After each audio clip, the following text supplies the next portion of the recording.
वाहिगुरु साहिब जी। आसा महला पंजवा। निज भगति सीलवंती नार,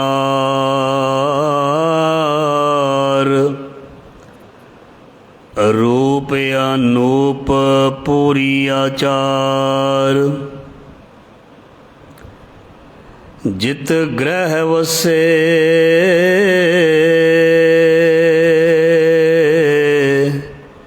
सो ग्रह शोभावंता।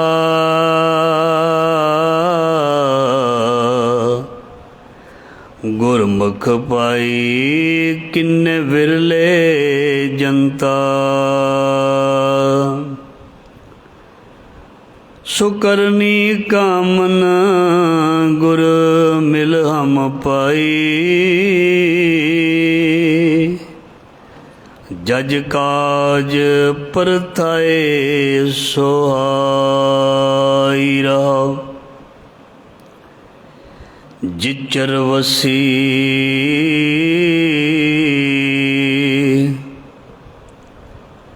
पिता कै साथ, तिचर कंत बाह फिरे उदास।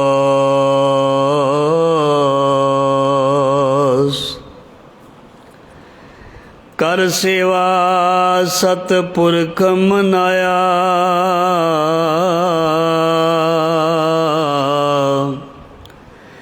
गुर आणी कर मैं तां सर्ब सुख पाया। बत्ती सुलखणी सच संतत पूत। आज्ञाकारी सुगड़ स्वरूप। ईशपूरै मन कंत स्वामी। सगल संतोखी देर जिठानी। सब परवारे माहे श्रेष्ठ।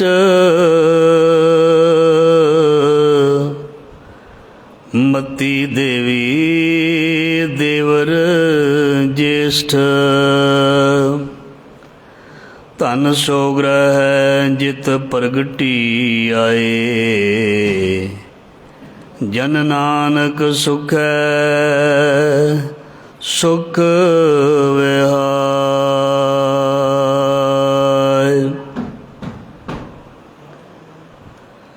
आए प्रभु शरणागति।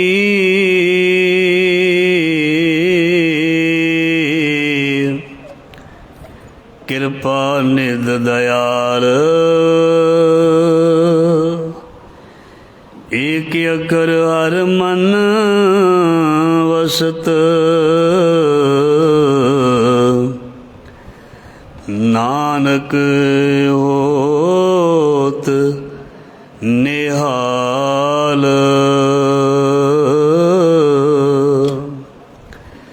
सिमर सिमर सिमर नाम जीवा। तन मन होए निहाला। चरण कमल तेरे तोए तोए पीवा। मेरे सतगुर दीन दयाला।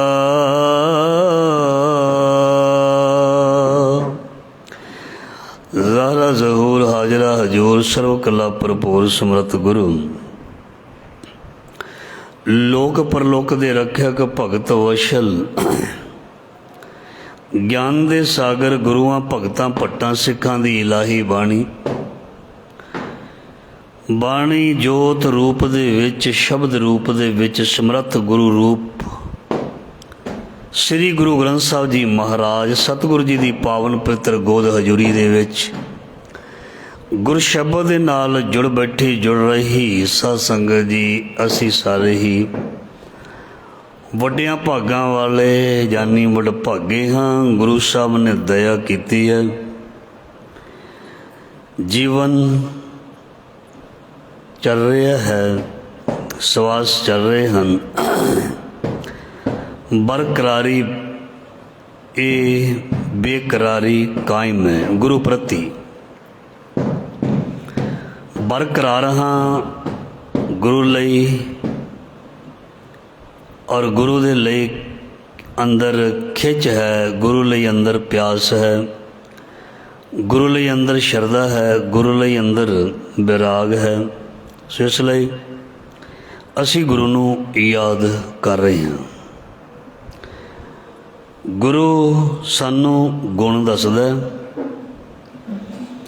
ते जिहड़े औगण ने वो अपने आप इंसान दे विचों दूर होने शुरू हो जाते हैं। गुरु साहब सानू हमेशा गुणां दीयां चीज़ां तत्सार जां जीवन नूं किवें शिंगारना, ये चीज़ां जिहड़ियां ने गुरु साहब सिखाउंदे ने। जिवें कोई किसी भी फील्ड दे विच जॉब करन दे लई उस तों पहलां कोई काम सिੱਖਦਾ, चाहे कोई इंजीनियरिंग करे, चाहे कोई मैडिकल साइंस दे विच जाके MBBS वो लैण तो बाद फिर बच्चों नूं पढ़ाउणा शुरू करते हैं।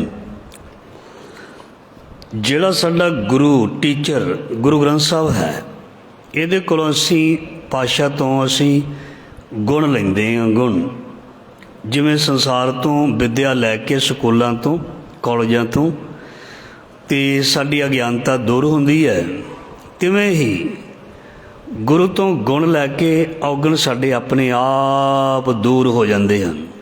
जिवें पानी दे नाल मैल दूर हुंदी है, जिथे पानी पै जावे पानी आ जाए उत्थे मैल गंदगी लथनी हौली हौली शुरू हो जाती है।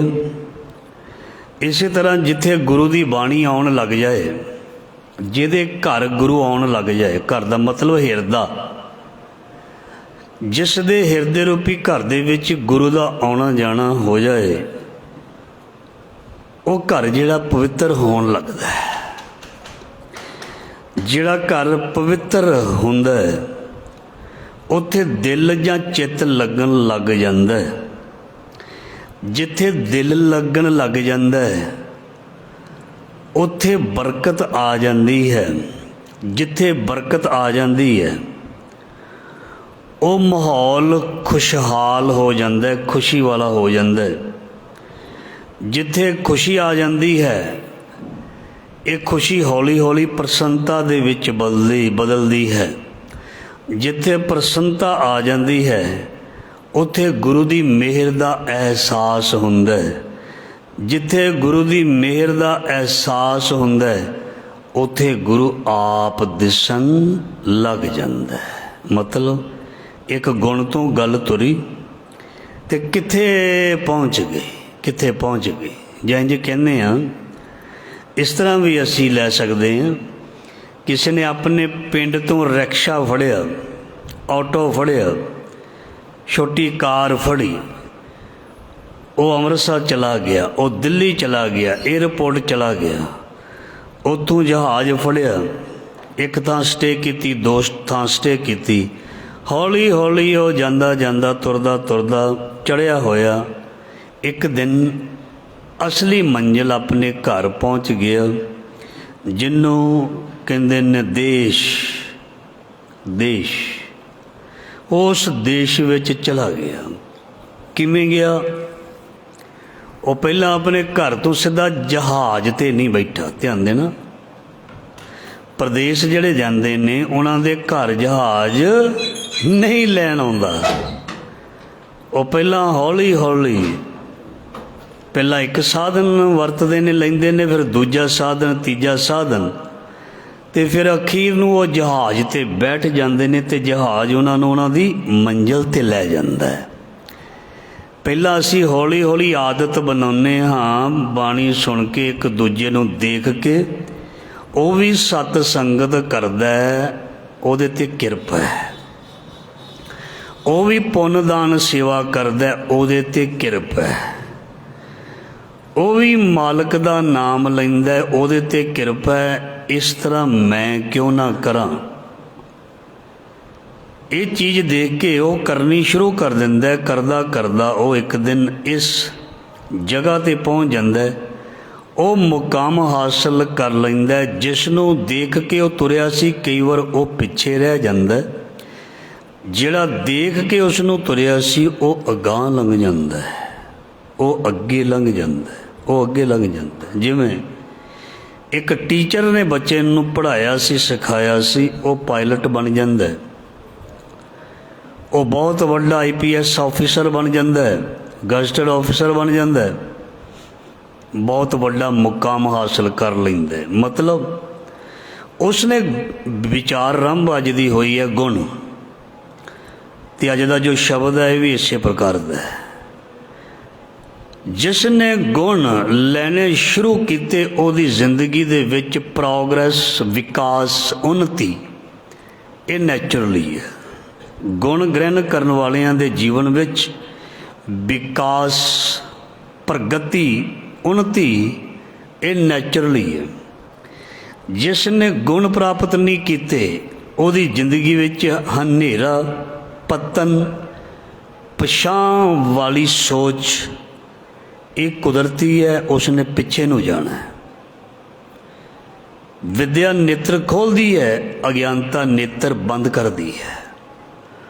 गुण मनुख नूं अगे लैके जांदा है ते अवगुण मनुख नूं पिछे वाल लैके जांदा है। इस करके ही बाणी विच असीं पंक्ति बड़ी बारी सुनाई है भी गुणा का होवे वासुला।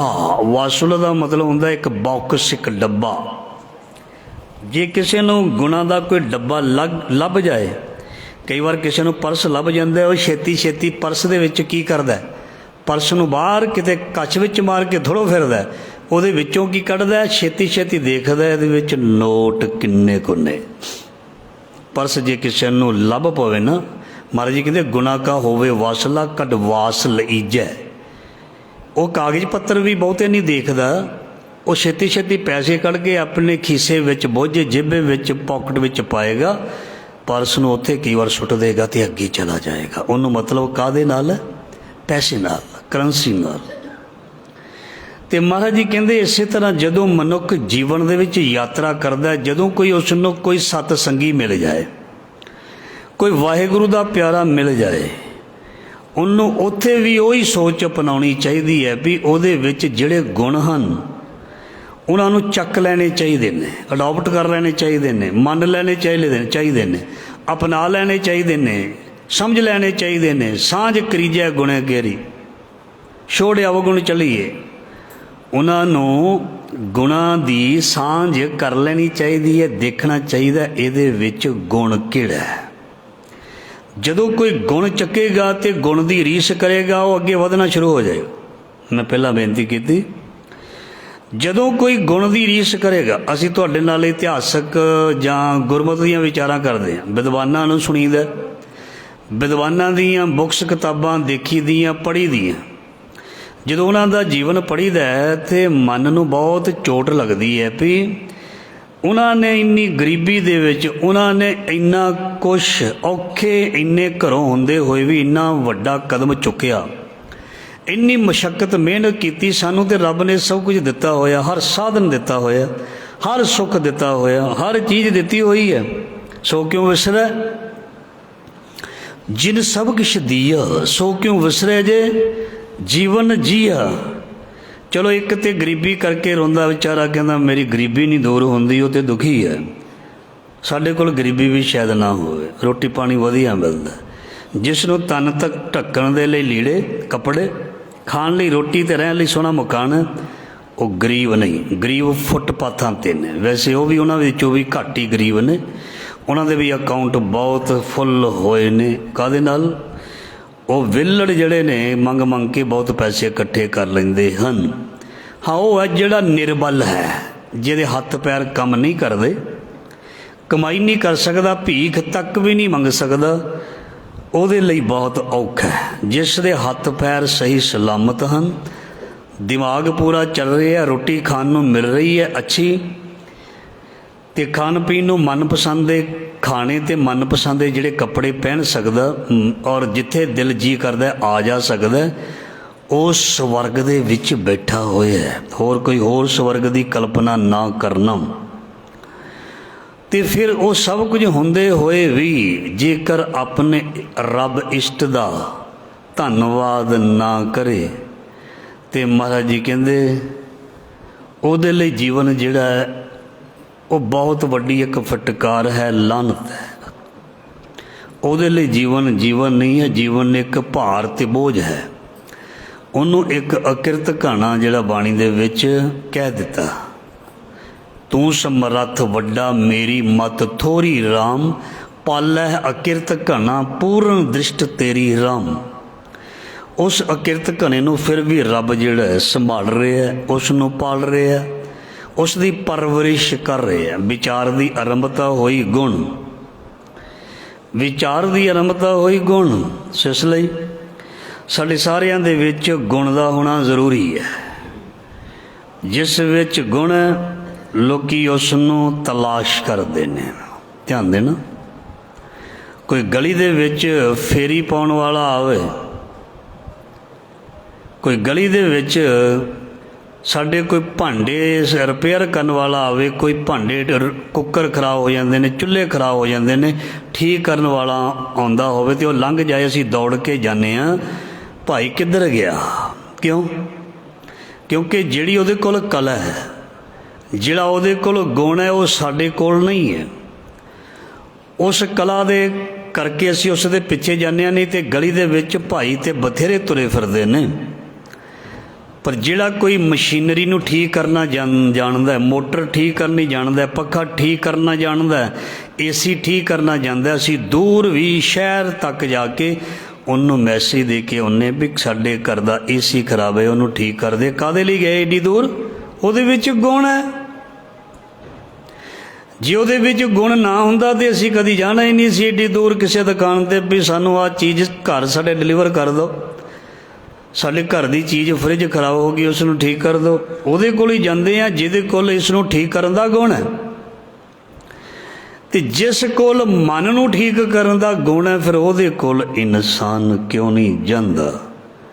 ਜੇ ਕੋਈ ਕਹੇ, ਮੈਂ ਹਮੇਸ਼ਾ ਕਹਿੰਦਾ ਹੁੰਦਾ, ਦੁਨੀਆ ਦਾ ਸਭ ਤੋਂ ਵੱਡਾ ਐਜੂਕੇਟਡ ਇਨਸਾਨ ਵੀ ਆਪਣੇ ਆਪ ਨੂੰ ਮਾਨਸਿਕ ਤੌਰ 'ਤੇ ਮਨ ਕਰਕੇ ਸਹੀ ਨਹੀਂ ਕਰ ਸਕਦਾ, ਠੀਕ ਨਹੀਂ ਕਰ ਸਕਦਾ। ਦੁਨੀਆ ਦਾ ਹਰ ਬੰਦਾ, ਦਾ hole world is unhappy, Nanak ਦੁਖੀਆ ਸਭ ਸੰਸਾਰ। ਦੁਨੀਆ ਦਾ ਹਰ ਬੰਦਾ ਪਰੇਸ਼ਾਨੀ ਦੇ ਵਿੱਚੋਂ ਗੁਜ਼ਰ ਰਿਹਾ, ਅਨਪੜ੍ਹ ਔਰ ਪੜ੍ਹਿਆ ਲਿਖਿਆ, ਅਮੀਰ ਔਰ ਗਰੀਬ, ਰਾਜਾ ਔਰ ਭੇਖਾਰੀ, ਇਹ ਸਾਰੇ ਹੀ ਪਰੇਸ਼ਾਨੀ ਦੇ ਵਿੱਚੋਂ ਨਿਕਲ ਰਹੇ ਹਨ।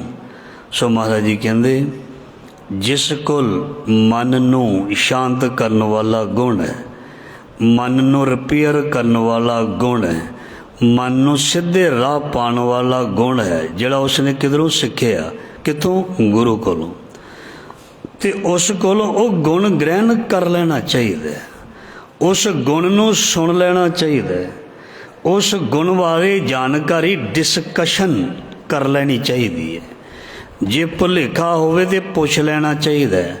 ਮਾਸਟਰ ਪੜ੍ਹਾ ਕੇ ਚਲਾ ਜਾਂਦਾ, ਅੱਧਿਆਂ ਨੂੰ ਸਮਝ ਕਈ ਵਾਰ ਲੱਗ ਜਾਂਦੀ, ਅੱਧਿਆਂ ਨੂੰ ਲੱਗਦੀ ਨਹੀਂ।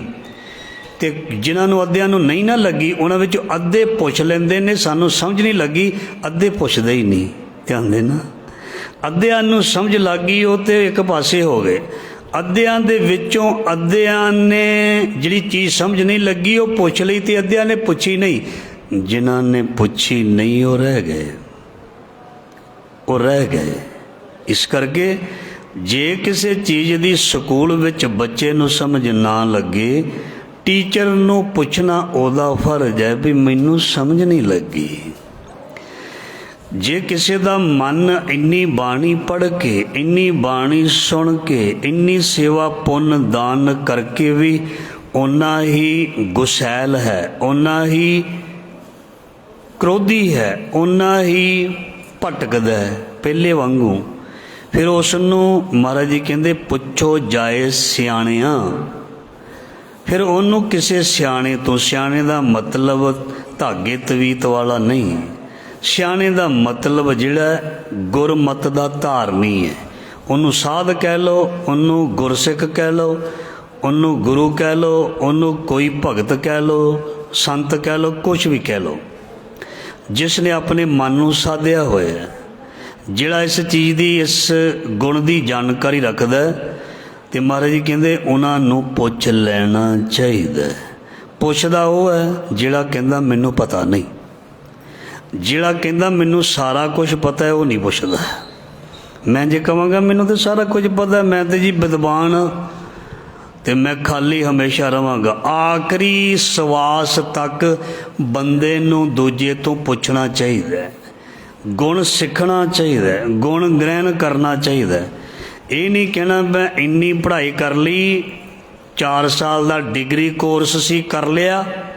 ਧਿਆਨ ਦੇਣਾ ਵੀ ਮੈਂ ਹੁਣ ਪੂਰਾ ਬਣ ਗਿਆ ਡਾਕਟਰ, ਮੈਂ MBBS ਕਰ ਲਈ, ਮੈਂ ਪੂਰਾ ਬਣ ਗਿਆ। ਨਹੀਂ, ਭਾਵੇਂ ਕੋਈ ਡਿਗਰੀ ਕਰ ਲੇ, ਪ੍ਰੈਕਟੀਕਲ ਵੀ ਕਰ ਲੇ, MBBS ਵੀ ਕਰ ਲੈ, ਜਦੋਂ ਤੱਕ ਉਹਦਾ ਮਰੀਜ਼ਾਂ ਦੇ ਨਾਲ ਵਾਹ ਨਹੀਂ ਪੈਂਦਾ, ਚਾਹੇ ਕੋਈ ਸਰਜਨ ਬਣ ਜਾਏ ਜਿਹੜਾ ਸਰਜੀਕਲ ਜਾਂ ਆਪਰੇਸ਼ਨ ਕਰਦੇ ਨੇ, ਚਾਹੇ ਕੋਈ ਸਰਜਨ ਬਣ ਜਾਏ, ਪਰ ਜਦੋਂ ਤੱਕ ਉਹ ਕਿਸੇ ਮਰੀਜ਼ ਨੂੰ ਚੀਰ ਫਾੜ ਨਹੀਂ ਕਰਦਾ, ਉਦੋਂ ਤੱਕ ਉਹਦੇ ਹੱਥ ਪੈਰ ਜਿਹੜੇ ਨੇ ਉਹ ਕੰਬਣੋਂ ਨਹੀਂ ਹਟਦੇ।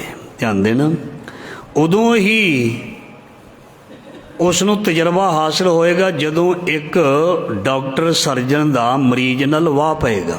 ਪੜ੍ਹਾਈ ਉਸਨੇ ਭਾਵੇਂ ਜਿੰਨੀ ਕੀਤੀ ਮਰਜ਼ੀ ਕੀਤੀ ਹੋਵੇ, ਜਦੋਂ ਤੱਕ ਕਿਸੇ ਨੇ ਆਪਣਾ ਜੀਵਨ ਪ੍ਰੈਕਟੀਕਲ ਰੂਪ ਦੇ ਵਿੱਚ ਠੇਡੇ ਨਾ ਖਾਧੇ ਹੋਣ, ਦੁੱਖ ਨਾ ਝੱਲੇ ਹੋਣ, ਦੁਨੀਆ ਦੇ ਤਾਨੇ ਮਿਹਣੇ ਨਾ ਸਹੇ ਹੋਣ। ਜਿਹੜਾ ਗੁਰਮੁਖ ਹੁੰਦਾ ਨਾ, ਸਾਧੂ ਸੰਤ ਹੁੰਦਾ, ਉਹਨੂੰ ਦੁਨੀਆ ਦੇ ਤਾਨੇ ਮਿਹਣੇ, ਗਰੀਬੀ, ਨਰਾਦਰੀ ਔਰ ਬੜਾ ਕੁਛ, ਘਰਦਿਆਂ ਵੱਲੋਂ ਵਿਰੋਧਤਾ, ਸ਼ਰੀਕਾਂ ਵੱਲੋਂ ਵਿਰੋਧਤਾ, ਸਮਾਜ ਵੱਲੋਂ ਵਿਰੋਧਤਾ, ਕੌਮ ਵੱਲੋਂ ਵਿਰੋਧਤਾ, ਆਪਣੇ ਬਰਾਬਰਦਿਆਂ ਵੱਲੋਂ ਵਿਰੋਧਤਾ, ਬਹੁਤ ਕੁਝ ਜਰਨਾ ਤੇ ਸਹਿਣਾ ਪੈਂਦਾ, ਫਿਰ ਉਹ ਹੀਰਾ ਬਣਦਾ। ਜਦੋਂ ਕੋਈ ਸੱਚ ਦੇ ਰਾਹ 'ਤੇ ਚੱਲਦਾ, ਉਹਦੀ ਦੁਨੀਆ ਜਿਹੜੀ ਹੈ ਦੁਸ਼ਮਣ ਬਣਦੀ ਹੈ, ਝੂਠ ਬੋਲਣ ਵਾਲਿਆਂ ਦੀ ਦੁਸ਼ਮਣ ਨਹੀਂ ਬਣਦੀ। ਧਿਆਨ ਦੇਣਾ, ਸੱਚ 'ਤੇ ਬੋਲਣ ਵਾਲਿਆਂ ਦੀ, ਸੱਚ ਨੂੰ ਜਪਾਉਣ 'ਤੇ ਜਪਣ ਵਾਲਿਆਂ ਦੀ ਦੁਨੀਆ ਦੁਸ਼ਮਣ ਬਣਦੀ ਹੈ। ਫਿਰ ਉਹ ਉਸ ਚੀਜ਼ ਨੂੰ, ਜਿਹੜੇ ਵਿਰੋਧੀ ਹੁੰਦੇ ਨੇ, ਉਹਨਾਂ ਦੀਆਂ ਗੱਲਾਂ, ਉਹਨਾਂ ਦੇ ਤਾਨੇ, ਉਹਨਾਂ ਦੀ ਵਿਰੋਧਤਾ ਸਹਿ ਸਹਿ ਕੇ, ਠੇਡੇ ਖਾ ਖਾ ਕੇ ਉਹ ਇੰਨੇ ਕੁ ਪੱਕੇ ਹੋ ਜਾਂਦੇ ਹਨ, ਫਿਰ ਉਹ ਛੋਟੀ ਮੋਟੀ ਚੀਜ਼ ਦੀ ਉਹਨਾਂ ਨੂੰ ਪਰਵਾਹ ਨਹੀਂ ਰਹਿੰਦੀ। ਧਿਆਨ ਦੇਣਾ, ਪਰਵਾਹ ਨਹੀਂ ਰਹਿੰਦੀ।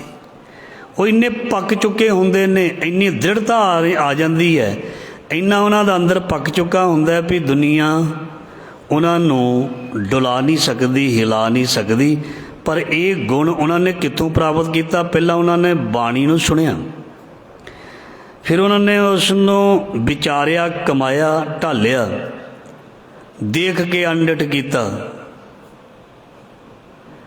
ਅਤੇ ਫਿਰ ਉਹ ਜਦੋਂ ਪੱਕੇ ਹੋਏ, ਫਿਰ ਉਹਨਾਂ ਤੋਂ ਜਦੋਂ ਕਿਸੇ ਨੇ ਜਾ ਕੇ, ਉਹਨਾਂ ਨੂੰ ਕਹਿੰਦੇ ਨੇ ਸਿਆਣੇ, ਜਦੋਂ ਉਹਨਾਂ ਕੋਲੋਂ ਕਿਸੇ ਨੇ ਜਾ ਕੇ ਪੁੱਛਿਆ ਵੀ ਮੇਰਾ ਮਨ ਠੀਕ ਨਹੀਂ ਹੈ, ਮੇਰੀਆਂ ਅੱਖੀਆਂ ਠੀਕ ਨਹੀਂ ਹਨ, ਮੇਰਾ ਦਿਮਾਗ ਸਹੀ ਨਹੀਂ ਹੈ, ਮੇਰੇ ਕੰਨ ਸਹੀ ਨਹੀਂ ਹਨ, ਮੇਰਾ ਸਪਰਸ਼ ਸਹੀ ਨਹੀਂ ਹੈ, ਮੇਰਾ ਮਿਲਣਾ ਗਿਲਣਾ ਮਿਲਾਪ ਸਹੀ ਨਹੀਂ ਹੈ, ਮੇਰੀ ਬੋਲਬਾਣੀ ਸਹੀ ਨਹੀਂ ਹੈ। ਫਿਰ ਇਹ ਚੀਜ਼ ਨੂੰ ਜਦੋਂ ਲੈ ਕੇ ਅਸੀਂ ਉਸ ਰੱਬ ਦੇ ਪਿਆਰੇ ਕੋਲ ਜਾਂ ਗੁਰੂ ਕੋਲ ਜਾਵਾਂਗੇ, ਅਤੇ ਗੁਰੂ ਸਾਨੂੰ ਸਾਰੀਆਂ ਚੀਜ਼ਾਂ ਨੂੰ ਦੇਖ ਕੇ ਫਿਰ ਉਹਨਾਂ ਨੂੰ ਇੱਕ ਇੱਕ ਕਰਕੇ ਸਹੀ ਕਰਨਾ ਸ਼ੁਰੂ ਕਰ ਦੇਵੇਗਾ, ਜਿੱਥੇ ਜ਼ਿਆਦਾ ਡੂੰਘਾ ਜ਼ਖਮ ਹੈ, ਪਹਿਲਾਂ ਉਸ ਨੂੰ ਫੜੇਗਾ ਉਹ। ਧਿਆਨ ਦੇਣਾ, ਸਭ ਤੋਂ ਡੂੰਘਾ ਜ਼ਖਮ ਮਨ ਵਿੱਚ ਹੈ, ਉਹ ਸਭ ਤੋਂ ਪਹਿਲਾਂ ਮਨ ਨੂੰ ਫੜੇਗਾ। ਜਦੋਂ ਮਨ ਨੂੰ ਮੋਲਡ ਕਰਤਾ, ਧਿਆਨ ਦੇਣਾ, ਜਦੋਂ ਕਿਸੇ ਦਾ ਮਨ ਬਦਲ ਦਿੱਤਾ ਸਤ ਸੰਗਤ ਵਿੱਚ ਰੱਬ ਦੇ ਪਿਆਰੇ ਨੇ ਜਾਂ ਗੁਰੂ ਨੇ, देखो मन बदलने नाल अखियां भी बदल गई, सिर्फ मन नूं बदलिया, मन बदलिया, अखियां दा देखना बदल गया, कन्नां दा सुनना बदल गया, जुबान दे विचों बोलना बदल गया, करना बदल गया, स्पर्श बदल गया, एहसास बदल गए, विचार बदल गए, मन बदल गया। जिहड़ा हारिया हारिया रहिंदा सी ना मन, मन हारिया हारिया रहिंदा 90% लोकां दा, इहदे तो उपर ही शायद। जिहड़ा मन हारिया हारिया रहिंदा सी, गुरु नानक महाराज जी कहंदे उहनूं असीं जिता दिता, उहनूं जिता दिता। मन जीता जग जीत, उहनूं जिता दिता। किवें जिता दिता? जिहड़ा कोच हुंदा ना, कोच वो खिडारी नूं तकड़ा करदा है, ਉਹ खिडारी नूं दाव पेच दसदा जिहड़ा कोच हुंदा। गुरु साडा कोच है, हों गुसाई दा पहल वानड़ा, कोच है ना गुरु साडा। गुरु ने सानू इदां दे दा पेच दसे भी मन नूं किदां कैंची पाउणी है। जिवें पहलवान नूं, अपने कोल नहीं मैं कह रहा, हों गुसाई दा पहलवानड़ा। जिवें एक कोच ने एक कबड्डी दा प्लेयर असीं ला लईए, जिहड़ा बाणी विच लिखिआ ना उहदे मुताबक, उसनूं पहलवान नूं ਉਹਦਾ ਜਿਹੜਾ गुरु हुंदा, कोच हुंदा, ਉਹਨੂੰ ਸਾਰੀਆਂ जुगतियां दसदा भी इस तरह तू सामने वाले नूं कैंची मारनी, इस तरह सामने वाले नूं तू डेगना, इस तरह ਉਹਨੂੰ ਭੁੰਜੇ ਲਟਾਉਣਾ, ਤੇ इस तरह तू दम भरना, ਤੇ इस तरह तू जितना। बस जिन्हां दे कोल गुण ने, ਉਹ जिन्हां दे कोल दाव पेच ने, जिन्हां दे कोल तरीके ने, ਉਹ दसदे ने भी अपने मन नूं इस तरह ही करना है, अपने दिल दिमाग नूं इस तरह वरतना है, तो तेरा मन जिहड़ा है वो तेरे कहने विच आ जाएगा, तेरे कहने विच आएगा। मन नूं पतिया, जिवें नियाणे नूं पतियाईदा, मन नूं पतिया, नियाणे नूं की करीदा? खिडौणा दे दईदा। नियाणे नूं की करीदा? चॉकलेट दे दी है, वो खुश हो जाता, रोंदा रोंदा भी हसन लग पैंदा जदों उहदी जीव नूं मिठास लगदी है। मन नूं भी महाराज जी कहंदे अमृत रसना पीओ प्यारी। मन नूं भी मिठी मिठी बाणी रुपया जिहड़ी खाण वाली चीज़ है इसनूं दे। मन नूं हौली हौली आदत पै जाएगी, जिहड़ा कुड़त्तन वालियां चीज़ां खा खा के कौड़ा हो गया, कोड़े वचन बोलदा, उसनूं मिठी बाणी मिठे बोल सुणते सुना। ये भी हौली हौली महाराज जी कहंदे इहदे विच भी गुण आ जाएगा। जदों मन बदल गया ना, जदों साडा मन बदल गया, फिर इसनूं कह सकते हाँ युग बदल गया, जां वो बंदा बदल गया। बंदा सच्चा सी, झूठ बोलन लग पिया, कहंदा ये ते बदल गया। ये पहला अखां मिला के लंघदा सी, हुण अखां चुरा के लंघदा, बंदा बदल गया। बंदा तो ਉਹੀ कपड़े उसने पाए ने, उस तरह तुरदा फिरदा। बदल की गया? ਉਹਦਾ मन बदल गया। हुण सानूं बुलाउंदा ही नहीं। की बदलिया ਉਹਦਾ जी? ਉਹਦਾ मन बदल गया, इस करके नहीं बुलाउंदा। ਉਹਦੀ सोच बदल गई, इस करके नहीं बुलाउंदा। ਜਿਹੜਾ ठंडियां हवावां दिंदा सी, ਉਹ गर्म हवावां देण लग पिया, बंदा बदल गया। की बदलिया जी? ਉਹਦਾ मन बदल गया। ते उसे ही मन नूं बदलाउण दे लई महाराज जी कहते जे तू मन नूं बदलाउणा, मन अर्पो तन राखो आगे, सरंडर कर। महाराज जी कहते समर्पित हो, मैनू समर्पित हो। जिहड़ी चीज़ मैं तेनों सिखावांगा वो तू सीखनी है। जदों उस्ताद कोल शागिर्द कुछ सीखण जांदा है, ਉਹਨੂੰ ਪਹਿਲਾਂ ਭੇਟਾ ਦਿੰਦਾ, ਦਸਤਾਰ ਦਿੰਦਾ, ਉੱਤੇ ਪੈਸੇ ਰੱਖਦਾ, ਉਹਦੀ ਝੋਲੀ ਵਿੱਚ ਰੱਖ ਕੇ ਉਹਨੂੰ ਮੱਥਾ ਟੇਕਦਾ। ਫਿਰ ਉਸਤਾਦ ਕਹਿੰਦਾ ਹੁਣ ਤੂੰ ਆਪਣੇ ਮਨ ਦੇ ਵਿੱਚੋਂ ਸਾਰੀ ਆਪਣੀ ਜਿਹੜੀ ਸਿਆਣਪ ਕੱਢ ਦੇ, ਜੋ ਮੈਂ ਤੈਨੂੰ ਕਹਿਣਾ ਤੂੰ ਉਹ ਕਰਨਾ। ਸੋ ਕਹੇ ਸੋ ਕੀਜੇ ਤਨ ਮਨੋਂ ਦੀਜੇ ਐਸਾ ਪਰਮਨ ਲਾਈਏ। ਫਿਰ ਉਹ ਉਸਤਾਦ ਦੇ ਕਹੇ ਮੁਤਾਬਕ ਸ਼ਾਗਿਰਦ ਜਦੋਂ ਸਿੱਖਣਾ ਸ਼ੁਰੂ ਕਰਦਾ ਹੈ, ਉਹ 4-6 ਮਹੀਨੇ ਸਾਲ ਦੇ ਵਿੱਚ ਕਈ ਵਾਰ ਸ਼ਾਗਿਰਦ ਜਿਹੜੇ ਨੇ ਉਸਤਾਦ ਨਾਲੋਂ ਅੱਗੇ ਲੰਘ ਜਾਂਦੇ ਹਨ। ਕਦੋਂ? ਜਦੋਂ ਉਸਨੇ ਸਿੱਖਣਾ ਸ਼ੁਰੂ ਕੀਤਾ, ਜਦੋਂ ਉਸਨੇ ਆਪਣੇ ਉਸਤਾਦ ਦੀ ਗੱਲ ਮੰਨਣੀ ਸ਼ੁਰੂ ਕੀਤੀ। ਉਹਨੇ ਜੋ ਕੁਝ ਵੀ ਕਿਹਾ ਉਹਨੇ ਉੱਦਾਂ ਹੀ ਕੀਤਾ। ਆਪਣੀ ਅਕਲ ਦੇ ਘੋੜੇ ਨਹੀਂ ਦੌੜਾਏ, ਤੇ ਉਹ ਇੱਕ ਦਿਨ ਸਕਸੈਸ ਹੋ ਗਿਆ, ਇੱਕ ਦਿਨ ਸਫਲ ਹੋ ਗਿਆ। ਕਾਹਦੇ ਲਈ? ਕਿੱਦਾਂ ਕਰਕੇ? ਗੁਣ ਗ੍ਰਹਿਣ ਕਰਕੇ। ਅੱਜ ਦਾ ਵਿਚਾਰ ਗੁਣ ਤੋਂ ਸ਼ੁਰੂ ਹੋ ਗਿਆ। ਸੋ ਗੁਣ ਨੂੰ ਧਾਰਨ ਕਰਕੇ ਉਹ ਕਿੱਥੇ ਦਾ ਕਿੱਥੇ ਪਹੁੰਚ ਗਿਆ। ਸੋ ਮਨ ਸਾਡਾ ਵੀ ਜਿਹੜਾ ਅਵਗੁਣੀ ਭਰਿਆ ਸਰੀਰ ਹੈ, ਕਿਉਂ ਸੰਤੋ ਨਿਰਮਲ ਹੋਏ। ਅਵਗੁਣੀ ਭਰਿਆ ਸਰੀਰ ਹੈ, ਬਾਣੀ ਦੀ ਪੰਕਤੀ ਹੈ। ਇਹ ਨਹੀਂ ਕਿਹਾ ਵੀ ਫਲਾਣੇ ਦਾ ਨਹੀਂ ਤੇ ਫਲਾਣੇ ਦਾ ਨਹੀਂ, ਦੁਨੀਆ ਦੇ ਸਾਰੇ ਬੰਦਿਆਂ ਨੂੰ ਕਹਿਤਾ ਅਵਗੁਣੀ ਭਰਿਆ ਸਰੀਰ ਹੈ, ਕਿਉਂ ਸੰਤੋ ਨਿਰਮਲ ਹੋਏ। ਬਈ ਸਾਰਿਆਂ ਦੇ ਵਿੱਚ ਅਵਗੁਣ ਨੇ। ਜਾਂ ਹੋਰ ਭੱਟ ਜੀ ਨੂੰ ਸੁਣ ਲੈਂਦੇ ਹਾਂ, ਹਮ ਅਵਗੁਣ ਭਰੇ। ਭਰਿਆ ਉਹਨੂੰ ਕਹਿੰਦੇ ਨੇ ਜਿਹੜਾ ਨੱਕੋ ਨੱਕ ਭਰਿਆ ਹੁੰਦਾ, ਉਹਨੂੰ ਭਰਿਆ ਕਹਿੰਦੇ ਨੇ। ਜਿਹੜਾ ਥੋੜ੍ਹਾ ਘੱਟ ਹੁੰਦਾ ਉਹਨੂੰ ਊਣਾ ਕਹਿੰਦੇ ਨੇ, ਊਣਾ। ਅਤੇ ਭਰੇ ਦਾ ਮਤਲਬ ਸਾਰਾ ਹੀ। ਭੱਟ ਜੀ ਕਹਿੰਦੇ ਨੇ, ਭੱਟ ਕੀਰਤ ਜੀ ਕਹਿੰਦੇ ਨੇ ਹਮ ਅਵਗੁਣ ਭਰੇ ਹਾਂ, ਭਰੇ ਹਾਂ। ਊਣੇ ਨਹੀਂ ਲਿਖਿਆ, ਹਮ ਅਵਗੁਣ ਊਣੇ ਨਹੀਂ ਲਿਖਿਆ, ਹਮ ਅਵਗੁਣ ਭਰੇ। ਇਹ ਨਹੀਂ ਲਿਖਿਆ ਵੀ ਥੋੜ੍ਹੇ ਗੁਣ ਹਨ ਅਤੇ ਜ਼ਿਆਦਾ ਨਹੀਂ। ਹਮ ਅਵਗੁਣ ਭਰੇ ਏਕ, ਮਤਲਬ ਇੱਕ ਵੀ ਗੁਣ ਨਹੀਂ ਕਹਿੰਦੇ। ਜਦੋਂ ਮੇਰੇ ਨਾਲ ਕੋਈ ਗੱਲ ਕਰੇਗਾ ਉਹਨੂੰ ਮੈਂ ਕਹਾਂਗਾ ਬਈ ਮਤਲਬ ਮੇਰੇ 'ਚ ਥੋੜ੍ਹੇ ਬਹੁਤੇ ਗੁਣ ਤਾਂ ਹੈਗੇ ਨੇ, ਮਤਲਬ ਜ਼ਿਆਦਾ ਨਹੀਂ। ਮੈਂ ਵੀ ਕਹਾਂਗਾ, ਤੁਸੀਂ ਵੀ ਕਹੋਗੇ।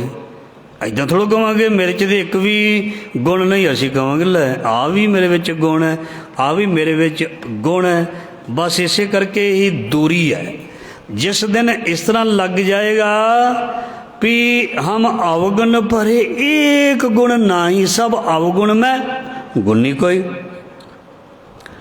ਜਿਸ ਦਿਨ ਮਨ ਵਿੱਚ ਇਸ ਤਰ੍ਹਾਂ ਮਹਿਸੂਸ ਹੋਣਾ ਸ਼ੁਰੂ ਹੋ ਜਾਏਗਾ, ਉਸ ਦਿਨ ਹੀ ਬਾਣੀ ਵਿੱਚ ਲਿਖਿਆ ਤੇਰੇ ਵਿੱਚ ਗੁਣ ਪ੍ਰਗਟ ਹੋਣੇ ਸ਼ੁਰੂ ਹੋਣਗੇ। ਉਸ ਦਿਨ ਹੀ ਤੇਰੇ ਵਿੱਚ ਆ ਦੇਖੋ, ਹੁਣ ਆਪਾਂ ਵਾਢੀ ਕਰਨੀ ਹੈ ਨਾ, ਵਾਢੀ ਸ਼ੁਰੂ ਹੋ ਗਈ ਹੈ। ਵਾਢੀ ਕਰਨੀ ਹੈ, ਫਿਰ ਚੰਗੀ ਤਰ੍ਹਾਂ ਹੱਲ ਦੇ ਨਾਲ ਜ਼ਮੀਨ ਵਾਹੁਣੀ ਹੈ। ਕਣਕ ਬੀਜੀ ਦੇ ਵਿੱਚ ਕੋਈ ਝੋਨਾ ਕਦੀ ਬੀਜ ਕੇ ਦੱਸੇ ਬੀਜੇਗਾ।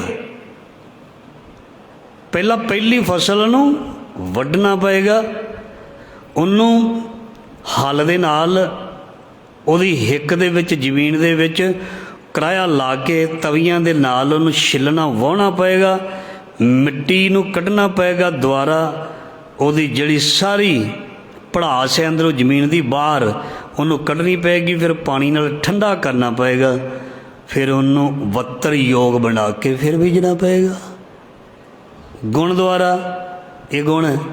ਅਤੇ ਜੇ ਕੋਈ ਕਹੇ ਵੀ ਇੱਦਾਂ ਹੀ ਮੈਂ ਬੀਜ ਦੇਵਾਂ, ਉਹਦੇ ਵਿੱਚ ਹੀ ਸੁੱਟ ਦੇਵਾਂ, ਕਦੇ ਵੀ ਨਹੀਂ ਕੋਈ ਸੁੱਟਦਾ ਸਿਆਣਾ ਜ਼ਿਮੀਦਾਰ। ਜਿਹੜਾ ਸੁੱਟੇਗਾ ਇਹਦਾ ਮਤਲਬ ਉਹਨੂੰ ਪਤਾ ਨਹੀਂ ਕੁਛ, ਉਹ ਗਿਆਨੀ ਹੈ। ਹੁਣ ਜੇ ਸਾਡੇ ਅੰਦਰ ਹਰ ਚੀਜ਼ ਜਿਹੜੀ ਹੈ ਭੈੜੀ ਉਹ ਮਨ ਵਿੱਚ ਵਸੀ ਹੋਈ ਹੈ, ਅਸੀਂ ਕਹਿ ਦਈਏ ਮੇਰੇ ਮਨ ਵਿੱਚ ਰੱਬ ਵਸ ਜਾਏ ਅਤੇ ਰੱਬ ਮੁੜ ਜਾਂਦਾ ਹੈ। ਰੱਬ ਦੇਖਦਾ ਇਹਦੇ ਘਰ ਦੇ ਵਿੱਚ ਤੇ ਉਹ ਗੁਣ ਨਹੀਂ।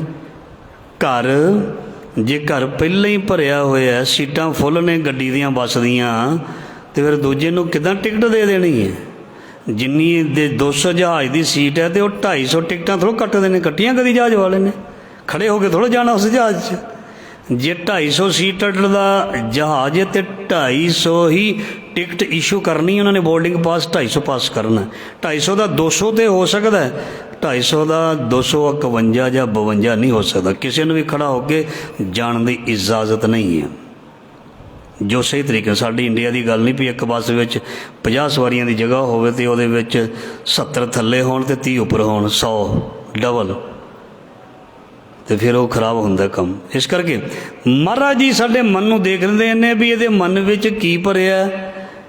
ਜਦੋਂ ਇਹ ਮਨ ਖਾਲੀ ਹੁੰਦਾ ਅਤੇ ਫਿਰ ਉਹਦੇ ਵਿੱਚ ਮਹਾਰਾਜ ਨਾਮ, ਕਿਰਪਾ, ਦਇਆ ਰੂਪੀ ਉਹ ਵਸਤੂ ਪੈਦਾ ਕਰ ਦਿੰਦੇ ਨੇ, ਅੰਦਰ ਵਸਾ ਦਿੰਦੇ ਨੇ। ਆਪਣੇ ਆਪ ਹੀ ਮਨ ਦੇ ਵਿੱਚੋਂ ਗੁਣ ਪੈਦਾ ਜਿਹੜੇ ਹੋਣੇ ਸ਼ੁਰੂ ਹੋ ਜਾਂਦੇ ਨੇ। ਤਰਸ ਪਿਆ, ਤਰਸ ਪਿਆ। ਕੌਣ ਤਰਸ ਪਿਆ? ਗੁਰੂ। ਤਰਸ ਪਿਆ, ਮਹਿਰਾਮਤ ਹੋਈ। ਮਹਿਰਾਮਤ, ਮਹਿਰਾਮਤ ਨਹੀਂ, ਮਹਿਰਾਮਤ, ਉਹਦੀ ਮਿਹਰ ਹੋਈ, ਉਹਨੇ ਤਰਸ ਕੀਤਾ। ਰੱਬ ਵਿੱਚ ਰੱਬ ਨੂੰ ਤਰਸ ਆਇਆ ਅਤੇ ਰੱਬ ਨੇ ਮਿਹਰ ਕੀਤੀ। ਜੇ ਸਾਨੂੰ ਵੀ ਤਰਸ ਆਏਗਾ ਅਸੀਂ ਆਪਣੇ ਆਪ 'ਤੇ ਮੇਰ ਕਰਾਂਗੇ, ਮਤਲਬ ਦਇਆ ਕਰਾਂਗੇ। ਅਸੀਂ ਕਹਾਂਗੇ ਆਪਣੇ ਸਰੀਰ ਨੂੰ ਖਰਾਬ ਨਾ ਕਰੀਏ, ਆਪਣੇ ਮਨ ਨੂੰ ਖਰਾਬ ਨਾ ਕਰੀਏ। ਤੇ ਗੁਸਤਾਖੀ ਮਾਪ। ਅੱਜ ਤੱਕ ਇਨਸਾਨ ਨੂੰ ਆਪਣੇ ਆਪ ਤੇ ਤਰਸ ਨਹੀਂ ਆਇਆ। ਧਿਆਨ ਦੇਣਾ, ਕਾਮ ਕ੍ਰੋਧ ਲੋਭ ਮੋਹ ਹੰਕਾਰ ਦੇ ਨਾਲ ਸਰੀਰ ਜਿਹੜਾ ਨਾ ਖਰਾਬ ਹੁੰਦਾ, ਕਮਜ਼ੋਰ ਹੁੰਦਾ, ਰੋਗੀ ਹੁੰਦਾ। ਪਰ ਸਾਨੂੰ ਅਜੇ ਤੱਕ ਆਪਣੇ ਆਪ ਦਾ ਗਿਆਨ ਸੋਝੀ ਨਹੀਂ ਆਈ।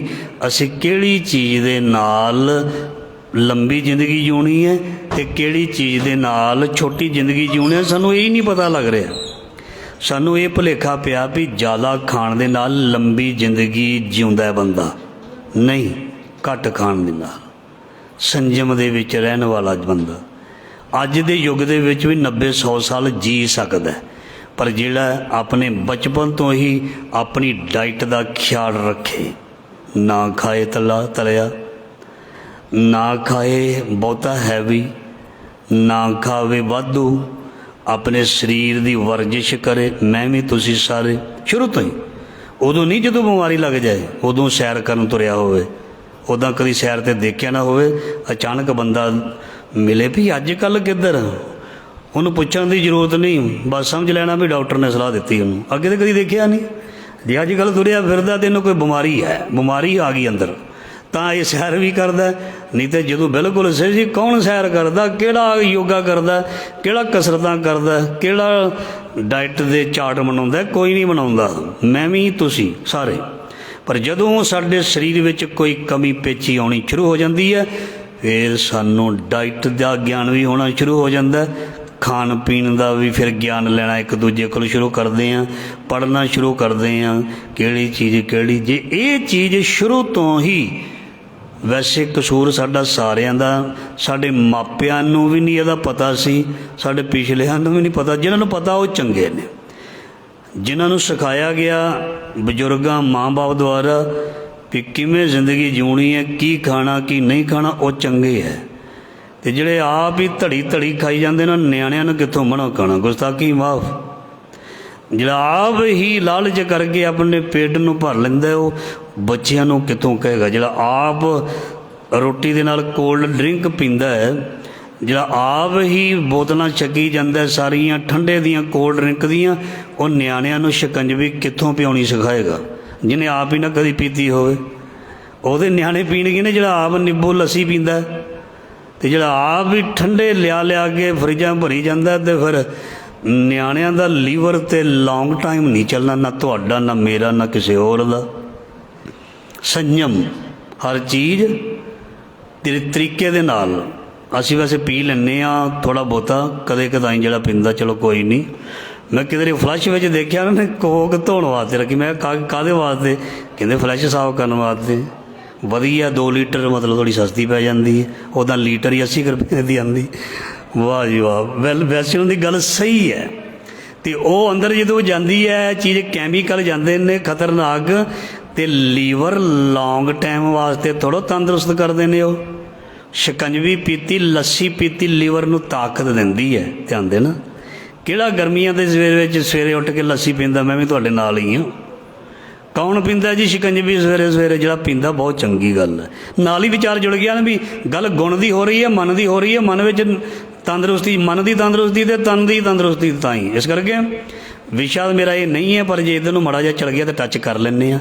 ਇਸ ਕਰਕੇ ਸਾਨੂੰ ਖਾਣ ਪੀਣ ਵੱਲ ਹਮੇਸ਼ਾ ਅੰਮ੍ਰਿਤ ਵੇਲੇ ਤੋਂ ਲੈ ਕੇ, ਪਰ ਜਿਹੜੇ ਹੁਣ ਉੱਠਦੇ 7-8 ਵਜੇ, ਉਹਨਾਂ ਦੀ ਮੈਂ ਨਹੀਂ ਗੱਲ ਕਰਦਾ, ਉਹ ਇਸ ਕੈਟਾਗਰੀ ਤੋਂ ਬਾਹਰ ਨੇ। ਜਿਹੜੇ ਪਹਿਲਾਂ ਸਵੇਰੇ ਉੱਠ ਜਾਂਦੇ ਨੇ 3-4-5 ਵਜੇ, ਉਹ ਉੱਠ ਕੇ ਆਪਣੇ ਸਰੀਰ ਦਾ ਖਿਆਲ ਰੱਖਣ। ਪਹਿਲਾਂ ਪਾਣੀ ਪੀਣ, ਕੋਈ ਨਿੰਬੂ ਪਾਣੀ ਪੀਣ। ਬ੍ਰੇਕਫਾਸਟ ਕੇਵਲ ਪਰੌਂਠਿਆਂ ਦਾ ਨਾ ਕਰਨ, ਹੈਵੀ ਨਾ ਕਰਨ। ਉਹ ਲੱਸੀ, ਦੁੱਧ ਜਾਂ ਫਰੂਟ ਜਾਂ ਸਲਾਦ, ਕੋਈ ਵੀ ਇੱਦਾਂ ਦੀ ਚੀਜ਼ ਜਿਹੜੀ ਹੈਲਥੀ ਡਾਈਟ ਹੈ, ਉਸ ਨੂੰ ਅਪਣਾਇਆ ਜਾਏ। ਅਤੇ ਤੁਸੀਂ ਦੇਖਣਾ ਸਾਰਾ ਦਿਨ ਸਰੀਰ ਦੁਖੇਗਾ ਨਹੀਂ, ਚੱਕਰ ਆਉਣੇ ਬੰਦ ਹੋ ਜਾਣਗੇ। ਮੈਂ ਸਹੀ ਕਹਿੰਦਾ, ਸਰੀਰ ਦੁਖਣਾ ਬੰਦ ਹੋ ਜਾਏਗਾ। ਕਿਉਂਕਿ ਜਿਹੜੀਆਂ ਚੀਜ਼ਾਂ ਦਾ ਅਸੀਂ ਇਸਤੇਮਾਲ ਕਰਦੇ ਹਾਂ, ਬਾਤ ਪਿੱਤ ਕਫ, ਜਦੋਂ ਇਹ ਚੀਜ਼ਾਂ ਵਧਾਉਂਦੀਆਂ ਨੇ, ਕਈਆਂ ਨੂੰ ਧਿਆਨ ਦੇਣਾ ਪਤਾ ਨਹੀਂ ਵੀ ਕਿਹੜੀ ਚੀਜ਼ ਖਾਣ ਦੇ ਨਾਲ ਸਾਡੇ ਸਰੀਰ ਦੇ ਵਿੱਚ ਵਾਤ ਵਾਯੂ ਵੱਧਦੀ ਹੈ, ਨਹੀਂ ਪਤਾ ਲੱਗਦਾ। ਉਹ ਜਿਹੜੀ ਵਾਤ ਵੱਧਦੀ ਹੈ, ਉਹ ਸਰੀਰ ਦੀ, ਬਾਡੀ ਦੇ ਹਰ ਅੰਗ ਵਿੱਚ ਦਰਦ ਪੈਦਾ ਕਰਦੀ ਹੈ। ਤੁਸੀਂ ਦੇਖਣਾ ਸਵੇਰੇ ਕਈ ਵਾਰ ਸਰੀਰ ਠੀਕ ਹੁੰਦਾ 10-12 ਵਜੇ ਸਰੀਰ ਦੁਖਣਾ ਸ਼ੁਰੂ ਹੋ ਜਾਂਦਾ, ਸਰੀਰ ਦੁਖਣਾ ਸ਼ੁਰੂ ਹੋ ਜਾਂਦਾ। ਗੱਲ ਕੀ ਹੈ, ਉਹਨਾਂ ਨੂੰ ਅਜੇ ਗਿਆਨ ਨਹੀਂ ਵੀ ਮੈਨੂੰ ਕਿਹੜੀ ਚੀਜ਼ ਮਾਫਕ ਹੈ ਨਹੀਂ ਪਤਾ ਲੱਗਾ। ਅਤੇ ਜਿਹੜੀ ਚੀਜ਼ ਐਲਰਜੀ ਕਰਦੀ ਹੈ ਅਤੇ ਉਹ ਚੀਜ਼ ਉਹਨਾਂ ਨੂੰ ਛੱਡਣੀ ਚਾਹੀਦੀ ਸੀ, ਪਰ ਉਹਨਾਂ ਨੂੰ ਪਤਾ ਹੀ ਨਹੀਂ ਲੱਗਾ। ਇਸ ਕਰਕੇ ਉਹ ਕਹਿੰਦੇ ਨੇ ਬਸ ਸਰੀਰ ਖਰਾਬ ਹੈ। ਉਹਨਾਂ ਨੂੰ ਇਹ ਚੀਜ਼, ਹਰ ਇੱਕ ਬੰਦੇ ਨੂੰ ਸਾਰੀਆਂ ਚੀਜ਼ਾਂ ਨਹੀਂ ਮਾਫਕ, ਨਾ ਮੈਨੂੰ ਨਾ ਤੁਹਾਨੂੰ, ਕੋਈ ਨਾ ਕੋਈ ਕਿਸੇ ਨੂੰ ਇਸ ਤਰ੍ਹਾਂ ਦੀ ਹੋਏਗੀ ਜਿਹੜੀ ਚੀਜ਼ ਐਲਰਜੀ ਕਰੇਗੀ। ਜਿਹੜੀ ਐਲਰਜੀ ਕਰੇਗੀ ਉਹ ਚੀਜ਼ ਸਰੀਰ ਦੇ ਵਿੱਚ ਵਾਤ ਪਿੱਤ ਕਫ ਵਧਾਏਗੀ, ਉਹਦੇ ਨਾਲ ਸਰੀਰ ਪ੍ਰਭਾਵਿਤ ਹੋਏਗਾ, ਸਰੀਰ ਦੇ ਵਿੱਚ ਬਿਮਾਰੀ ਬਾਹਰ ਆਉਣੀ ਸ਼ੁਰੂ ਹੋਏਗੀ। ਜੇ ਵਾਯੂ ਹੈ ਤਾਂ ਇਹ ਦਰਦ ਪੈਦਾ ਕਰੇਗੀ ਹਾਰਟ ਦੇ ਵਿੱਚ, ਪਿੱਠ ਦੇ ਵਿੱਚ, ਔਰ ਜ਼ਿਆਦਾ ਕਰਕੇ ਉੱਪਰਲੇ ਧੜ ਵਿੱਚ, ਸਿਰ ਤੱਕ, ਥੱਲੇ ਵੀ ਜਾ ਸਕਦੀ ਉੱਪਰ ਤੱਕ। ਜੋ ਅਸੀਂ ਪੜ੍ਹਿਆ, ਜੋ ਅਸੀਂ ਗੁਰਬਾਣੀ ਦੇ ਮੁਤਾਬਿਕ ਸਿੱਖਿਆ, ਇਹ ਚੀਜ਼ਾਂ ਕਰਦੀਆਂ ਨੇ ਇਸ ਤਰ੍ਹਾਂ। ਅਤੇ ਜੇ ਆਪਣੇ ਸਵੇਰੇ ਆਪਣੇ ਸਰੀਰ ਨੂੰ ਵਧੀਆ ਕਰ ਲਿਆ ਜਾਏ, ਸਾਰਾ ਦਿਨ 24 ਘੰਟੇ ਵਧੀਆ ਨਿਕਲ ਸਕਦੇ ਹਨ, ਬਹੁਤ ਵਧੀਆ ਨਿਕਲ ਸਕਦੇ ਹਨ। ਸੋ ਗੱਲ ਵਿਚਾਰ ਸਾਰੀ ਚੱਲੀ ਹੈ ਗੁਣ ਦੀ। ਸ਼ਬਦ ਆਰੰਭ ਹੋਇਆ ਸੀ ਗੁਣ, ਜਿਹਦੇ ਵਿੱਚ ਗੁਣ ਹੋਏਗਾ ਅਤੇ ਉਹ ਤਰੱਕੀ ਕਰ ਲਏਗਾ, ਅੰਦਰੋਂ ਬਾਹਰੋਂ ਨਿਰਮਲ ਹੋ ਜਾਏਗਾ। ਸੋ ਅੱਜ ਦਾ ਜੋ ਸ਼ਬਦ ਹੈ ਉਹਦੀਆਂ ਵੀ ਪੰਕਤੀਆਂ ਲੈ ਲੈਂਦੇ ਹਾਂ। ਸੰਖੇਪ ਦੇ ਵਿੱਚ ਪੰਜਵੇਂ ਪਾਤਸ਼ਾਹ ਜੀ ਦਾ ਫਰਮਾਨ ਹੈ। ਅੱਜ ਦੇ ਸ਼ਬਦ ਵਿੱਚ ਸਾਰੀ ਉਦਾਹਰਨ ਇਹ ਇਸਤਰੀ 'ਤੇ ਦਿੱਤੀ ਹੈ। ਵੈਸੇ ਜਿੰਨੀ ਵੀ ਬਾਣੀ ਹੈ ਇਹ ਇਸਤਰੀ ਰੂਪ ਦੇ ਵਿੱਚ ਹੀ ਸੰਬੋਧਨ ਹੈ। ਪਰਮਾਤਮਾ ਨੂੰ ਪਤੀ ਮੰਨ ਲਿਆ ਗੁਰਬਾਣੀ ਮੁਤਾਬਕ, ਅਤੇ ਜਿੰਨੇ ਅਸੀਂ ਬੈਠੇ ਹਾਂ ਸਾਰਿਆਂ ਨੂੰ ਇਸਤਰੀ ਮੰਨ ਲਿਆ। ਅਤੇ ਜਿਵੇਂ ਇਸਤਰੀ ਸੁਹਾਗਣ ਹੁੰਦੀ ਹੈ, ਰਹਿੰਦੀ ਹੈ, ਗੁਣਾਂ ਕਰਕੇ ਸਾਰਿਆਂ ਨਾਲ ਮਤਲਬ ਵਰਤਦੀ ਹੈ, ਇਹ ਬਹੁਤ ਵੱਡੇ ਗੁਣ ਹੁੰਦੇ ਹਨ। ਇੱਕ ਘਰ ਛੱਡ ਕੇ ਦੂਜੇ ਘਰ ਜਾ ਕੇ ਸਾਰਿਆਂ ਨੂੰ ਖੁਸ਼ ਕਰਨਾ, ਸਾਰੇ ਮੁਹੱਲੇ ਪਿੰਡ ਵਿੱਚ ਆਪਣਾ ਨਾਮ ਕਮਾਉਣਾ, ਇਹ ਬਹੁਤ ਵੱਡਾ ਗੁਣ ਹੁੰਦਾ। ਤਾਂ ਕਰਕੇ ਇਸਤਰੀ ਗੁਣਾਂ ਦਾ ਖਜ਼ਾਨਾ ਹੈ, ਬਾਣੀ ਵਿੱਚ ਲਿਖਿਆ। ਤਾਂ ਕਰਕੇ ਮਹਾਰਾਜ ਜੀ ਨੇ ਉਦਾਹਰਨ ਦਿੱਤੀ ਹੈ ਵੀ ਜਿਹੜੀ ਚੰਗੀ ਲੇਡੀ ਹੈ, ਚੰਗੀ ਇਸਤਰੀ ਹੈ, ਗੁਣਵਾਨ ਇਸਤਰੀ ਹੈ, ਉਹ ਸਾਰੇ ਹੀ ਘਰ ਨੂੰ ਸੰਵਾਰ ਦਿੰਦੀ ਹੈ, ਕੁਲਾਂ ਨੂੰ ਸੰਵਾਰ ਲੈਂਦੀ ਹੈ, ਬੱਚਿਆਂ ਨੂੰ ਸੰਵਾਰ ਦਿੰਦੀ ਹੈ। ਇਸ ਕਰਕੇ ਬਾਣੀ ਦੇ ਵਿੱਚ ਇਸਤਰੀ ਦੇ ਰੂਪ ਦੇ ਵਿੱਚ ਮਹਾਰਾਜ ਜੀ ਨੇ ਆਪਣੇ ਆਪ ਨੂੰ ਸੰਬੋਧਨ ਕਰਕੇ ਸਾਨੂੰ ਸਿੱਖਿਆ ਦਿੱਤੀ ਹੈ। ਸੋ ਗੁਰੂ ਅਰਜਨ ਦੇਵ ਜੀ ਕਹਿੰਦੇ ਨਿਜ ਭਗਤੀ ਸ਼ੀਲਵੰਤੀ ਨਾਰ, ਮਿੱਠੇ ਸੁਭਾਅ ਵਾਲੀ, ਬਹੁਤ ਚੰਗੇ ਗੁਣਾਂ ਵਾਲੀ ਜਿਹੜੀ ਇਸਤਰੀ ਹੈ, ਪਾਤਸ਼ਾਹ ਜੀ ਕਹਿੰਦੇ ਉਹ ਸੰਸਾਰ ਦੇ ਵਿੱਚ ਸ਼ੋਭਾ ਜਿਵੇਂ ਪ੍ਰਾਪਤ ਕਰਦੀਆਂ ਹਨ। ਰੂਪ ਅਨੂਪ ਪੂਰੀ ਅਚਾਰ, ਉਹਦਾ ਰੂਪ, ਉਹਦਾ ਸੁੰਦਰ ਰੂਪ, ਉਹਦਾ ਸੁੰਦਰ ਆਚਰਨ, ਸੁੰਦਰ ਰੂਪ ਦੀ ਨਿਸ਼ਾਨੀ ਹੈ। ਸੁੰਦਰ ਆਚਰਨ, ਸੁੰਦਰ ਆਚਰਨ ਸੁੰਦਰਤਾ ਦੀ ਨਿਸ਼ਾਨੀ ਹੈ। ਕੇਵਲ ਬਾਹਰਲੀ ਸਜਾਵਟ ਜਿਹੜੀ ਹੈ ਉਹ ਸੁੰਦਰਤਾ ਦੀ ਨਿਸ਼ਾਨੀ ਨਹੀਂ ਹੈ। ਜਿਤ ਗ੍ਰਹਿ ਵਸੇ ਸੋ ਗ੍ਰਹਿ ਸ਼ੋਭਾਵੰਤਾ, ਜਿਸ ਘਰ ਦੇ ਵਿੱਚ ਉਹ ਇਸਤਰੀ ਵਸਦੀ ਹੈ, ਮਹਾਰਾਜ ਜੀ ਕਹਿੰਦੇ ਉਹ ਘਰ ਬਹੁਤ ਹੀ ਸ਼ੋਭਾ ਵਾਲਾ ਬਣ ਜਾਂਦਾ ਹੈ। ਗੁਰਮੁਖ ਭਾਈ ਕਿੰਨੇ ਵਿਰਲੇ ਜਨਤਾ, ਪਰ ਕਿਸੇ ਵਿਰਲੇ ਜੀਵ ਨੇ ਹੀ ਗੁਰੂ ਦੀ ਸ਼ਰਨ ਵਿੱਚ ਪੈ ਕੇ ਇਹ ਜਿਹੜੀ ਚੀਜ਼ ਜਾਂ ਇਹ ਗੁਣ ਨੂੰ ਪ੍ਰਾਪਤ ਕੀਤਾ ਹੈ। ਸੁਕਰਨੀ ਕਾਮਨ ਗੁਰਮਿਲ ਪਾਈ, ਮਹਾਰਾਜ ਜੀ ਕਹਿੰਦੇ ਇਹ ਸ੍ਰੇਸ਼ਟ ਚੀਜ਼, ਇਹ ਸ੍ਰੇਸ਼ਟ ਗੁਣ ਉਸ ਜੀਵ ਇਸਤਰੀ ਨੇ ਸੰਗਤ ਰਾਹੀਂ ਪ੍ਰਾਪਤ ਕੀਤਾ। ਜਜ ਕਾਜ ਪ੍ਰਥਾਏ ਸੁਹਾਈ, ਮਹਾਰਾਜ ਜੀ ਕਹਿੰਦੇ ਉਹ ਜੀਵ ਇਸਤਰੀ ਕਹਿ ਲਈ ਹੈ, ਔਰਤ ਕਹਿ ਲਈ ਹੈ, ਉਹ ਸਾਰੇ ਜੱਗ ਦੇ ਵਿੱਚ ਆਪਣੀ ਖੂਬਸੂਰਤੀ ਖਿਲਾਰਦੀ ਹੈ। ਮਤਲਬ ਗੁਣਾਂ ਦਾ ਖਜ਼ਾਨਾ ਉਹ ਜੀਵ ਇਸਤਰੀ ਵੰਡਦੀ ਹੈ, ਦੂਜੇ ਨੂੰ ਵੀ ਗੁਣਵਾਨ ਬਣਾ ਦਿੰਦੀ ਹੈ। ਜਿਚਰ ਵਸੀ ਪਿਤਾ ਕੈ ਸਾਥ, ਜਦੋਂ ਤੱਕ ਉਹ ਆਪਣੇ ਗੁਰੂ ਦੇ ਘਰ ਰਹਿੰਦੀ ਹੈ ਤੇ ਤਿਚਰ ਕੰਤ ਬਹੁ ਫਿਰੇ ਉਦਾਸ, ਉਹਦਾ ਜਿਹੜਾ ਮਾਲਕ ਹੈ ਉਹ ਵੀ ਉਹਨੂੰ ਚਾਹੁੰਦਾ ਹੈ, ਉਸ ਦੀ ਉਡੀਕ ਰੱਖਦਾ। ਕਰ ਸੇਵਾ ਸਤਿਪੁਰਖ ਮਨਾਇਆ, ਜਦੋਂ ਮਹਾਰਾਜ ਜੀ ਕਹਿੰਦੇ ਉਸਨੇ ਸੇਵਾ ਕੀਤੀ, ਉਸਨੇ ਵਡਿਆਈ ਕੀਤੀ, ਉਸਨੇ ਆਪਣੇ ਫਰਜ਼ ਨਿਭਾਏ। ਕਰ ਸੇਵਾ ਸਤਿਪੁਰਖ ਮਨਾਇਆ, ਉਹਨੇ ਸੇਵਾ ਕਰਕੇ ਆਪਣਾ ਪਤੀ ਕੰਤ ਮਤਲਬ ਸਤਿਪੁਰਖ ਸਤਿਗੁਰੂ ਵਾਹਿਗੁਰੂ ਨੂੰ ਖੁਸ਼ ਕਰ ਦਿੱਤਾ, ਮਨਾ ਲਿਆ। ਗੁਰ ਆਣੀ ਘਰ ਮੈਂ ਤਾਂ ਸਰਵ ਸੁਖ ਪਾਇਆ, ਤਦੋਂ ਉਸ ਦੇ ਘਰ ਉਹਦਾ ਗੁਰੂ ਆ ਕੇ ਬਹਿ ਗਿਆ। तो जो गुरु बह गया तो गुरु सारिया ही खुशियां नाल लैके आया। गुरु कल्ला साडे घर विच नहीं आउंदा, गुरु तमाम खुशियां लैके आउंदा। ला खुशियां पातशाहियां जे सतगुर नज़र करे। असी गुरु घर केवल एवें नहीं आए, एवें नहीं बैठे, इत्थे लख खुशियां पातशाहियां जे सतगुर नज़र करे। जे महाराज जी की मेहर हो जाए तो महाराज जी बहुत ज़्यादा सारिया खुशियां जड़ियां साडी झोली विच पा दिंदा। गुर आनी घर में तां सर्व सुख पाया। उसने सारे आनंद प्राप्त कर ले जिहड़ी गुरु दे घर विच आई। 32 सुलखनी सच संतत पूत। 32 सुलखनी दसिया होया भी औरत दे 32 लक्षण। 32 सुलखनी, सुलखनी मतलब जिहदे विच लज्जा, निमरता, दया, प्यार ते मिलवर्तन की भावना होवे, उन्होंने कहते सुलखणी। सुलखणी किसी का नाम सुलखन सिंह भी होंदा, वह मतलब कहता की होंदा, जां किसी ने वो बहुत सुलखणी है, जां सुलखणी बीबी सुलखणी भी ना है ना। महाराज जी कहते 32 सुलखणी जिहदे विच बहुत ज़्यादा गुण होण, लज्जा, निमरता, दया, पुन्न, प्यार, मिलवर्तन, सारिਆਂ ਨੂੰ नाल लैके ਚੱਲਣ ਦੀ ਜਿਹਦੇ ਵਿੱਚ भावना, उस रब दे प्यारे जां प्यारी नूं जां इस्तरी नूं महाराज जी ने बाणी विच लिखिया आग्याकारी। आग्याकारी सुगड़ स्वरूप, ते सुगड़ का मतलब हुंदा है सुचज्जी। वो बहुत सियाणी, बहुत सुचज्जी है, जिहदे विच इदां दे गुण होण, उन्हों बहुत ज़्यादा वडियाई मिलती है, उन्होंने बहुत ज़्यादा हर पासियों वाह मिलती है, खुशी मिलती है, जिहदे विच ऐसे गुण होण। सो जिहदे विच ऐसे गुण होण ते ओदा परिवार भी खुशी होएगा, उहदे तों ओदा कंत, ओदा मालक, ओदा पति भी खुश होएगा। इश पूरे मन कंत स्वामी।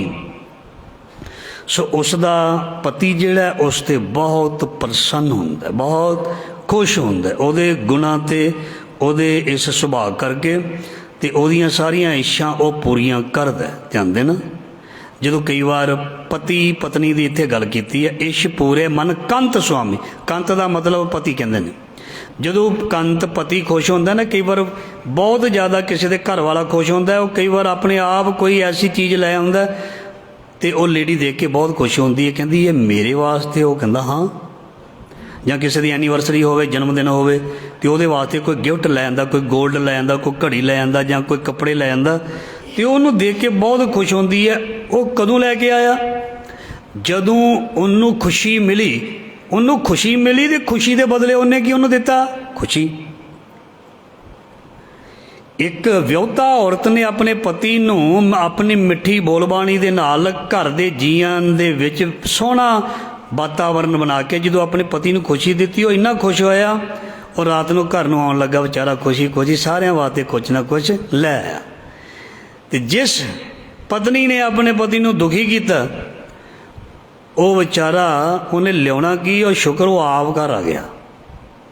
शुक्र है उन्होंने आप को पता नहीं लगता, चुप करके आके बैडरूम बह जाता, ड्राइंग रूम बह जाता, तो चुप करके वो पिठ के भार पिछे इनू अखा मीट लेंदा परेशानी दे विच। तो उन्होंने कोई चित चेता नहीं लैंदा भी की जी चीज़ लियानी की नहीं लियानी। ਇਹਦਾ मतलब ਉਹਦਾ मन कायम नहीं, वो खुश नहीं। जिस दिन खुश सी वो सारिਆਂ वास्ते कोई ना कोई चीज़ लैके आया। तो खुश किन्ने करना?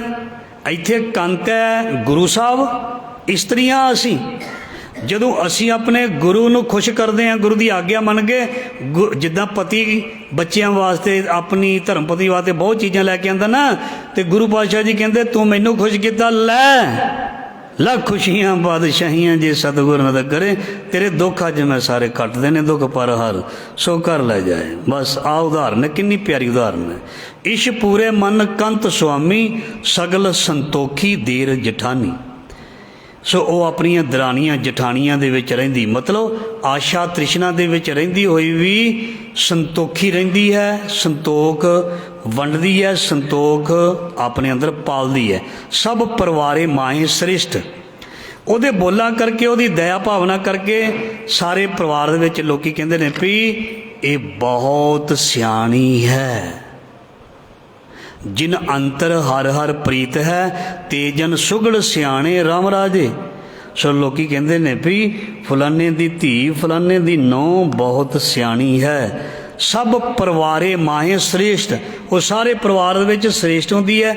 ਮੱਤੀ ਦੇਵੀ ਦੇਵਰ ਜੇਸ਼ਟ, ਉਹ ਸਾਰਿਆਂ ਨੂੰ ਫਿਰ ਦਿਓਰਾਂ ਜੇਠਾਂ ਨੂੰ, ਛੋਟੇ ਵੱਡਿਆਂ ਨੂੰ ਮੱਤਾਂ ਦਿੰਦੀ ਹੈ, ਆ ਕਰੋ ਆ ਨਾ ਕਰੋ। ਮਤਲਬ ਗਿਆਨ ਇੰਦਰੀਆਂ ਨੂੰ ਮਨ ਉਪਦੇਸ਼ ਦਿੰਦਾ, ਇਹ ਕੰਮ ਕਰਨਾ ਇਹ ਨਹੀਂ ਕਰਨਾ। ਧਨ ਸੋ ਗ੍ਰਹਿ ਜਿਤ ਪ੍ਰਗਟੀ ਆਏ, ਉਹ ਘਰ ਭਾਗਾਂ ਵਾਲਾ ਹੁੰਦਾ ਜਿਸ ਦੇ ਘਰ ਦੇ ਵਿੱਚ ਐਸੀ ਜੀਵ ਇਸਤਰੀ ਆਉਂਦੀ ਹੈ। ਜਨ ਨਾਨਕ ਸੁਖ ਹੈ ਸੁਖ ਵਿਹਾਏ, ਜਿਸ ਮਨੁੱਖ ਵਿੱਚ ਇਹ ਪ੍ਰਗਟ ਹੁੰਦੀ ਹੈ ਜਾਂ ਇਹ ਗੁਣ ਪ੍ਰਗਟ ਹੁੰਦੇ ਹਨ, ਉਹ ਸਦਾ ਹੀ ਆਨੰਦ ਵਿੱਚ ਜੀਵਨ ਬਤੀਤ ਕਰਦਾ। ਸੋ ਲੜੀਵਾਰ ਸ਼ਬਦ ਦੇ ਵਿਚਾਰ ਦੀ ਮਹਾਰਾਜ ਨੇ ਸਾਂਝ ਪਾਈ ਹੈ। ਗੁਰੂ ਸਾਹਿਬ ਮਿਹਰ ਕਰਨ, ਸ਼ਬਦ ਦਾ ਭਾਵ ਅਰਥ ਸਾਡੇ ਹਿਰਦੇ ਵਿੱਚ ਮਹਾਰਾਜ ਜੀ ਵਸਾਇਓ, ਔਰ ਸਾਡਾ ਭਲਾ ਕਰਨਾ, ਸਾਡੇ ਔਗਣ ਬਖਸ਼ ਦੇਣੇ, ਸਾਨੂੰ ਰਾਹ ਪਾਉਣਾ, ਖਿਨ ਖਿਨ ਭੁੱਲਣ ਹਾਰ ਹਾਂ, ਸਰਬੱਤ ਦਾ ਭਲਾ ਕਰਨਾ, ਸਭ ਦੇ ਬੱਚਿਆਂ ਨੂੰ ਖੁਸ਼ੀਆਂ, ਤੰਦਰੁਸਤੀਆਂ, ਕਾਮਯਾਬੀਆਂ ਬਖਸ਼ਣੀਆਂ। ਸੋ ਇੰਨੀ ਸੇਵਾ ਪ੍ਰਵਾਨ ਭੁੱਲਾਂ ਚੁੱਕਾਂ ਦੀ ਖਿਮਾ ਫਤਿਹ ਬੁਲਾਓ। ਵਾਹਿਗੁਰੂ ਜੀ ਕਾ ਖਾਲਸਾ, ਵਾਹਿਗੁਰੂ ਜੀ ਕੀ ਫਤਿਹ।